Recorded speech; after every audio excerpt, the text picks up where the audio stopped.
Okay, so I spoke to Dr. Upton earlier tonight. He said Ms. Keys is a 27-year-old prima gravida at 41 weeks.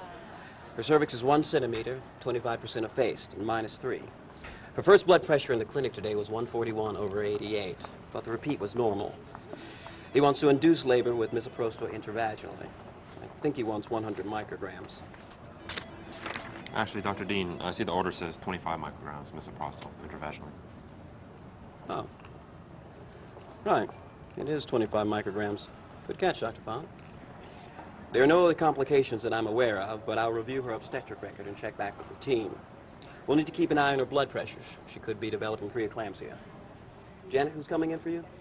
I'm handing Miss Key's care off to Dana Collins. I'll make sure to mention your concern for her potential to develop preeclampsia.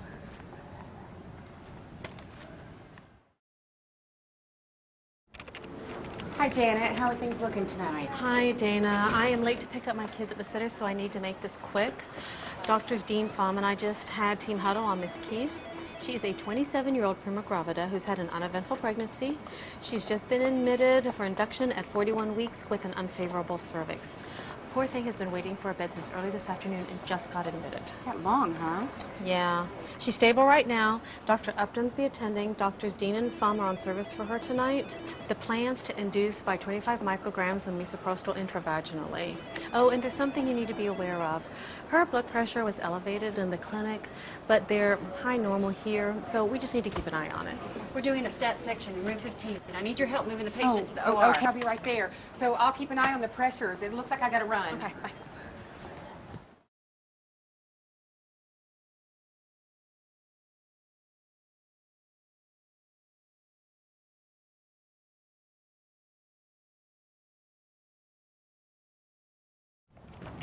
Dr. Pham, could you please come here now? She's having some painful contractions, and I'm concerned about some late decelerations on the fetal heart rate tracing.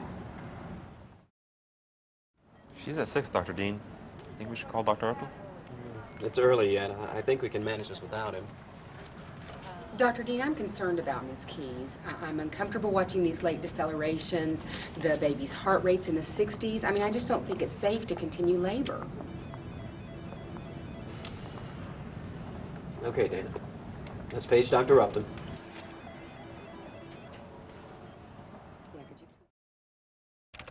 Okay, she currently only has intermittent late decelerations, and these have improved with her position changes and supplemental oxygen. We'll monitor her until she's fully dilated and allow her to push.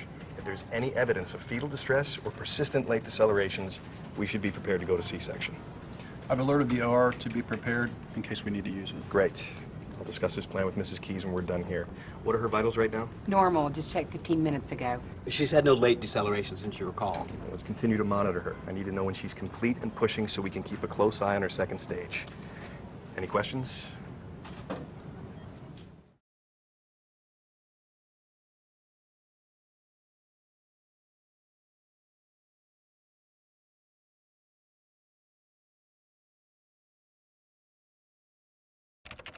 Hey folks, we're going to do a C-section on Mrs. Keys because of persistent late decelerations which have temporarily improved.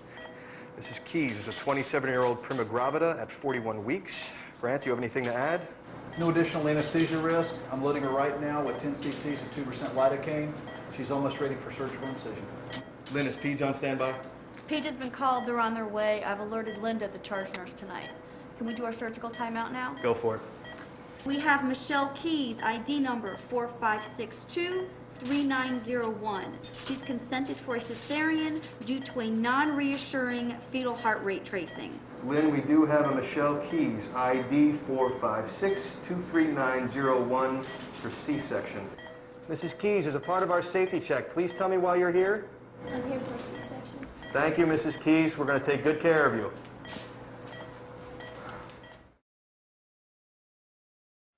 Great job, everyone. Can we discuss how things went today with Mrs. Keys? What did we do well, and what can we do better next time? It was helpful for me to be brought in early. That allowed me to use a regional instead of a general anesthesia. You're right, Grant. Lynn, what did you think? It was great that Dr. Dean helped put the Foley in place while I did the count with Alicia. Albert, this is a great example of task assistance. How was our communication today? Excellent.